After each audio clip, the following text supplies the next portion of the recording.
Assalamualaikum warahmatullahi wabarakatuh. Perkenalkan, nama saya Ardila Almanda Asad Kalyubi dengan NPM 10060313908 dari Fakultas Matematika dan Ilmu Pengetahuan Alam Program Studi Farmasi. Di sini saya akan memaparkan hasil penelitian saya yang berjudul Rasionalitas Penggunaan Obat Antidepresan pada Pasien Depresi di Polijiwa RSUD Kota Banjar. Menurut WHO, depresi ini merupakan penyakit dengan jumlah pasien terbanyak keempat di dunia. Di Polijiwa RSUD Kota Banjar memiliki jumlah pasien yang cukup banyak dan tiap bulannya mencapai 200 hingga 300 pasien. Seiring dengan banyaknya penderita depresi ini, maka penggunaan obat rasional pada pasien depresi merupakan salah satu elemen penting dalam tercapainya kualitas kesehatan serta perawatan medis bagi pasien sesuai standar yang diharapkan. Obat dikatakan rasional itu apabila pasien mendapatkan obat yang sesuai dengan kebutuhan klinis, sesuai dosis dan durasi pemberian. Pada hasil penelitian sebelumnya yang dilakukan oleh IMAM pada tahun 2017 dengan judul penelitian Rasionalitas Penggunaan Obat Antidepresan pada Pasien Skizoafektif di Instalasi Rawat Inap Rumah Sakit Jiwa Daerah Surakarta pada tahun 2015 sampai 2016 belum dikatakan rasional karena hasil penelitian menyebutkan bahwa tepat indikasi 100%, tepat obat 63,64%, tepat pasien 100%, dan tepat dosis 100%.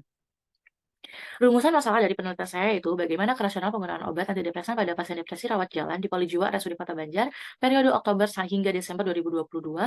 Apakah sudah tepat indikasi, tepat obat, tepat pasien, dan tepat dosis? Lalu tujuan dari penelitian ini yaitu mengetahui rasionalitas penggunaan obat antidepresan yang meliputi ketepatan indikasi, ketepatan obat, ketepatan pasien, dan ketepatan dosis pada pasien depresi di Polijiwa RSUD Kota Banjar periode Oktober hingga Desember 2022. Manfaat dari penelitian ini yaitu untuk menambah ilmu pengetahuan dalam bidang kefarmasian, khususnya tentang rasionalitas penggunaan obat dan meningkatkan kepatuhan penggunaan obat antidepresan pada pasien depresi sehingga dapat mengurangi ketidaktepatan penggunaan obat antidepresan pada pasien depresi di Polijiwa RSUD Kota Banjar. Metode penelitian yang dilakukan yaitu dengan menggunakan metode deskriptif dengan rancangan penelitian retrospektif yaitu dengan mengkaji informasi atau mengolah data yang telah lalu. Pengambilan data ini dilakukan dengan mengumpulkan data rekam medis pasien rawat jalan depresi pada periode Oktober hingga Desember 2022. Alur alur penelitian, yang pertama pengajuan permohonan izin penelitian ke RSUD Kota Banjar, lalu mengumpulkan data rekam medis, pasien depresi rawat jalan periode Oktober hingga Desember 2022, penetapan sampel yang memenuhi kriteria, lalu melakukan analisis data rasionalitas penggunaan obat antidepresan meliputi tepat indikasi, tepat obat, tepat pasien, dan tepat dosis, lalu penyajian data dalam tabel dan persentasenya, lalu dapat dan diperoleh hasil dan ditarik kesimpulan. Hasil dari pembahasan yang pertama ada karakteristik pasien, yang pertama adalah jenis kelamin, laki-laki dengan jumlah pasien 30 dengan persentase 40%, lalu, pasien perempuan sebanyak 45 dengan persentase 60%. Pada usia pasien, pada rentang usia 15 sampai 24 tahun dengan jumlah pasien 9 pasien dengan persentase 12%, pasien usia 25 sampai 34 tahun, dengan jumlah 19 pasien dengan persentase 25,33%, usia 35 sampai 44 tahun sebanyak 10 pasien dengan persentase 13,33%, usia 45 sampai 54 tahun, sebanyak 17 pasien dengan persentase 22,67%, usia 55 sampai 64 tahun dengan jumlah pasien 15 dengan persentase 20%, dan usia 65 sampai 75 tahun dengan jumlah pasien 5 pasien dan persentase 6,67%. Pada rentang usia 25 sampai 34 tahun ini memiliki peningkatan depresi yang signifikan dibandingkan dengan orang tua. Lalu berdasarkan diagnosa pasien, pasien yang menderita mild depression atau depresi ringan yaitu sebanyak 3 pasien dengan persentase 4%, dan moderate depression itu sebanyak 10 pasien dengan persentase 13,33%, dan severe depression itu sebanyak 62 pasien dengan persentase 82,67%.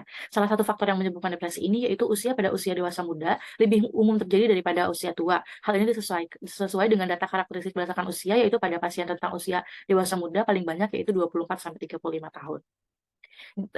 Dan berdasarkan jaminan kesehatan, yaitu jenis pasien yang menggunakan BPJS sebanyak 35 pasien dengan persentase 46,67%, BPJS PBI sebanyak 27 pasien dengan persentase 36%, dan pasien umum dengan jumlah pasien 13 dan persentasenya 17,33%.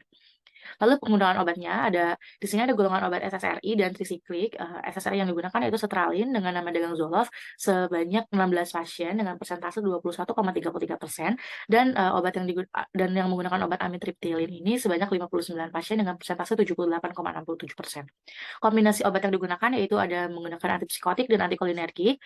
Antipsikotik yang digunakan yaitu risperidon sebanyak 35 pasien dengan persentase 46,67%, clozapin sebanyak 28 pasien dengan persentase 37,33%, haloperidol sebanyak 1 pasien dengan persentase 1,33%, dan chlorpromazin sebanyak 14 pasien dengan persentase 18,67%.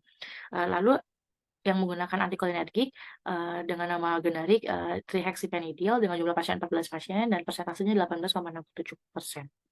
Kerasionalan penggunaan obat yang pertama ada tepat indikasi, banyaknya obat tepat indikasi yaitu sebanyak 75 pasien dengan persentase 100%. Tepat indikasi ini merupakan ketepatan pemberian suatu obat sesuai dengan diagnosa pasien. Ketepatan indikasi pada pasien depresi ini yaitu ketepatan dalam dalam penggunaan obat antidepresan sesuai dengan diagnosa yang tertera pada reka medik. Lalu ada tepat obat, sebanyak 75 pasien, tepat obat atau dengan persentase 100%. Ketepatan obat ini yang dilihat dari keamanan dan memiliki efek terapi yang sesuai dengan penyakit pasien, dan juga ketepatan obat yang diberikan terbukti manfaatnya. Lalu ada tepat pasien, dan tepat pasien di sini sebanyak 75 pasien dengan persentase 100%. Tepat pasien ini merupakan kesesuaian dari penggunaan obat yang dikontraindikasi dengan kondisi pasien, baik pada kondisi fisiologis ataupun kondisi patologis pasien, dan juga pasien yang menerima obat tersebut tidak terdapat riwayat alergi. Lalu ada tepat dosis, di sini pasien yang mendapatkan tepat dosis itu sebanyak 71 pasien dengan persentase 94,67%, dan tidak tepat dosis itu sebanyak 4 pasien dengan persentase 5,33%. Berdasarkan tabel tersebut, terlihat bahwa terdapat 4 pasien yang tidak tepat dosis. Tepat dosis ini merupakan ketepatan pemberian obat sesuai dengan dosis yang dapat dilihat dari guideline Pharmacotherapy Principle and Practice pada tahun 2008. Kesimpulan yang didapat yaitu karakteristik pasien depresi di Polijuwa RSUD Kota Banjar periode Oktober hingga Desember 2022 berdasarkan jenis kelamin yang paling banyak yaitu perempuan dengan persentase 60%, berdasarkan usia yang paling banyak menderita depresi yaitu antara umur 25 hingga 34 tahun dengan persentase 25,33%, dan dilihat dari diagnosa pasien depresi memiliki paling banyak adalah severe depression dengan persentase 82,67%, dan jaminan kesehatan yang paling banyak digunakan yaitu BPJS dengan persentase 46,67%. Lalu, penggunaan obat antidepresan pada pasien depresi di Polijuwa RSUD Kota Banjar, periode Oktober hingga Desember 2022 ini diperoleh hasil tepat indikasi 100%, tepat obat 100%, tepat pasien 100%, dan tepat dosis 94,67%. Sekian pemaparan dari saya. Wassalamualaikum warahmatullahi wabarakatuh.